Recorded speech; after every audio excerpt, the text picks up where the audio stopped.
কেৱল এটা আসন অভ্যাস কৰি আপুনি পাব পাৰে গেছ এচিডিটিৰ পৰা চিৰস্থায়ীভাৱে মুক্তি, ৰাজহাড় নমনীয়তা আৰু পেটত জমা হোৱা অতিৰিক্ত চৰ্বিৰ পৰা পৰিত্ৰাণ। আপুনি কল্পনা কৰক আপোনাৰ অতিকৈ প্ৰিয় খাদ্য খোৱাৰ পিছত আপোনাৰ পেটটো গধুৰ হৈ পৰে, বুকু জ্বলা-পোৰা কৰে আৰু কঁকালৰ বিষত আপুনি অতিষ্ঠ হৈ পৰে। এই ধৰণৰ পাচনতন্ত্ৰৰ বিসংগতিয়ে আপোনাৰ অকল শৰীৰটোকে নহয় আপোনাৰ মনটোকো অতিষ্ঠ কৰি পেলায়। এই সকলোবোৰ সমস্যাৰ এটা একেবাৰে সহজ আৰু কাৰ্যকৰী সমাধান আমাৰ যোগ শাস্ত্ৰত আছে। ইয়াক কোৱা হয় পৱন মুক্তাসন। এই আসনটো কেৱল গেছ ভাল কৰাৰ কাৰণে কৰা বুলি ক'লে ভুল হ'ব, কিয়নো এই আসনটোৰ অন্তৰালত আছে গভীৰ বিজ্ঞান। প্ৰথমতে আমি জানোৱা হওক যে এই আসনটো কেনেদৰে কৰে, তাৰপিছত ইয়াক বিস্তৃতভাৱে আলোচনা কৰিম। পৱন মুক্তাসনৰ কাৰণে আপুনি প্ৰথমতে তলত বহি ল'ব লাগিব, আৰু যদি তলত অসুবিধা হয় আপুনি বিচনাত শুইও কৰিব পাৰে।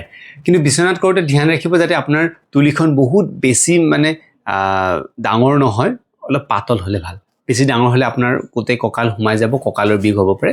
সেইকাৰণে তেনেকৈ তুলিখন সৰু ল'ব, আৰু নহ'লে মেটত বা তলত আপুনি কৰিব পাৰে। তো পোনপ্ৰথমে আপুনি ধুনীয়াকৈ শুই যাব। এতিয়া ইয়াতে 2-3টা ভেৰিয়েশ্যন আছে, তাৰে 2টা ভেৰিয়েশ্যন মই আপোনালোকক দেখুৱাই দিম। প্ৰথম ভেৰিয়েশ্যনটো হৈছে প্ৰথমতে সোঁ ভৰি উঠাব। ইয়াত উশাহ নিশাহ পূৰা ধ্যান দিব। উশাহ লৈ ভৰি উঠালে, ভাঁজ কৰিলে, হাত এনেকৈ ইণ্টাৰলক কৰিব। ইণ্টাৰলক কৰি ইয়াতে প্ৰেছাৰ দিলে আপোনাৰ কেপাচিটি অনুসৰি প্ৰেছাৰ দিব। আৰু যদি কিছুমানে এনেকৈ ধৰিব নোৱাৰে, তেতিয়া বেছি ঠাই ডাঙৰ থাকিলে তেতিয়া ঠাইত ধৰিলেও হ'ল, এনেকৈ ঠাইত ধৰিলেও হ'ব। এনেকৈ যদি ইয়াতে ঢুকি নাপায়, আৰু ঢুকি পালেতো ঢুকি পালে, তো প্ৰেছাৰ দিলে, প্ৰেছাৰ দিওঁতে উশাহ এৰি দিব। এতিয়া এইখিনিতে আকৌ এটা কথা আছে, যদি আপোনাৰ চাৰ্ভাইকেল স্পণ্ডাইলাইটিছ বা নেক পেইন আছে, ওপৰত উঠাব নালাগে। আৰু যদি পেইন নাই, আপুনি ওপৰত উঠাব, এনেকৈ উশাহ এৰি অলপ সময় উশাহ ধৰি ৰাখিব। 1 2 3 4 5 ফিৰ ভৰি খুলিব, উশাহ লৈ উশাহ এৰি নমাব।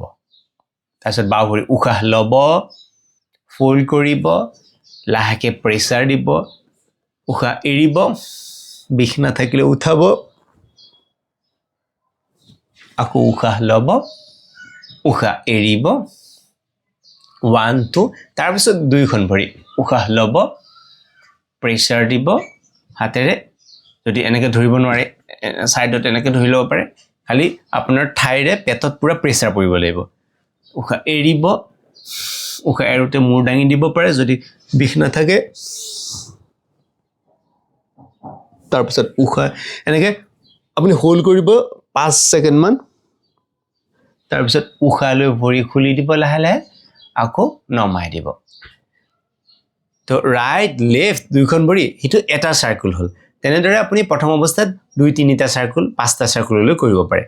ছেকেণ্ড অপশ্যনটোত ডাইৰেক্ট আপুনি 2খন ভৰি উঠাব, তেতিয়া ৰাইট লেগ নালাগে, ডাইৰেক্ট 2খন উশাহ ল'লে, ওপৰলৈ ফ'ল্ড কৰিলে, প্ৰেছাৰ দিলে, উশাহ এৰি ওপৰলৈ উঠিলে, উশাহ ল'লে, উশাহ এৰি এৰি নমালে। এইটো এবাৰ। এনেদৰে এইটো 3 পৰা 5 বাৰ। প্ৰাচীন যোগ শাস্ত্ৰ পৱন মুক্তাসনক আমাৰ অপান বায়ুৰ, আমাৰ যি পঞ্চবায়ু থাকে, প্ৰাণ, অপান, সমান, উদান আৰু ব্যান, এই অপান বায়ুৰ শুদ্ধিকৰণ বুলি উল্লেখ কৰিছে। আৰু ঘেৰণ্ড সংহিতাটো এই বায়ুৰ ওপৰত যথেষ্ট গুৰুত্ব আৰোপ কৰিছে। পৱন মুক্তাসনং চৈব কুৰু যথৰ দীপ্তয়ে, অৰ্থাৎ যথৰাগ্নি প্ৰজ্বলিত কৰিবলৈ আৰু শৰীৰৰ পৰা দূষিত বায়ু মুক্ত কৰিবলৈ পৱন মুক্তাসনৰ অভ্যাস কৰক। আধ্যাত্মিকভাৱে চাবলৈ গ'লে পৱন মুক্তাসনৰ দ্বাৰা আমাৰ মণিপুৰ চক্ৰ সক্ৰিয় হয়, আৰু মণিপুৰ চক্ৰ সক্ৰিয় হ'লে মানুহৰ আত্মবিশ্বাস বাঢ়ে। এতিয়া আহিছোঁ বৈজ্ঞানিক দৃষ্টিকোণৰ পৰা পৱন মুক্তাসনৰ আমাৰ কি কি উপকাৰ সাধন হয়। সোঁ ভৰিৰে আৰম্ভ কৰিলে ই পোনপটীয়াকৈ এচেণ্ডিং কলনত চাপ দিয়ে, যিয়ে পাচন ক্ৰিয়া খৰতকীয়া কৰে।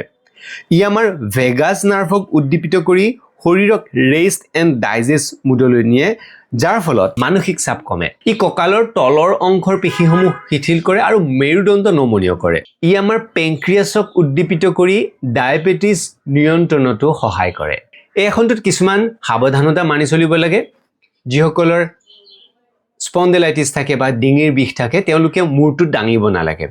দ্বিতীয়তে, যাৰ হাৰ্নিয়াৰ প্ৰব্লেম আছে, ৰিচেণ্ট অপাৰেশ্যন হৈছে বা গৰ্ভাৱস্থাৰ সময়ত এই আসনটো কৰাৰ পৰা বিৰত থাকিব লাগে অফিচত বহি থকা লোক ছাত্ৰ ছাত্ৰীসকল আৰু যিসকল মহিলাৰ মাহেকীয়া সমস্যা হয় তেওঁলোকে যদি পৱন মুক্তাসন কৰে মহৌষধৰ নিচিনাকৈ কাম কৰে আপোনাৰ শৰীৰটো হৈছে আপোনাৰ আটাইতকৈ ডাঙৰ সম্পদ যদি আপুনি যোগ অভ্যাস আৰম্ভ কৰা নাই আজিৰ পৰাই যোগ অভ্যাস আৰম্ভ কৰক আৰু এই ভিডিঅ'টো আপোনাৰ প্ৰিয়জনৰ লগত শ্বেয়াৰ কৰক আপোনাৰ জীৱন সুস্থ আৰু আনন্দময় হৈ ভগৱান প্ৰাপ্তিৰ দিশত অগ্ৰসৰ হওক হে আমাৰ কামনা তো পিছৰ ভিডিঅ'ত তেতিয়ালে নমস্কাৰ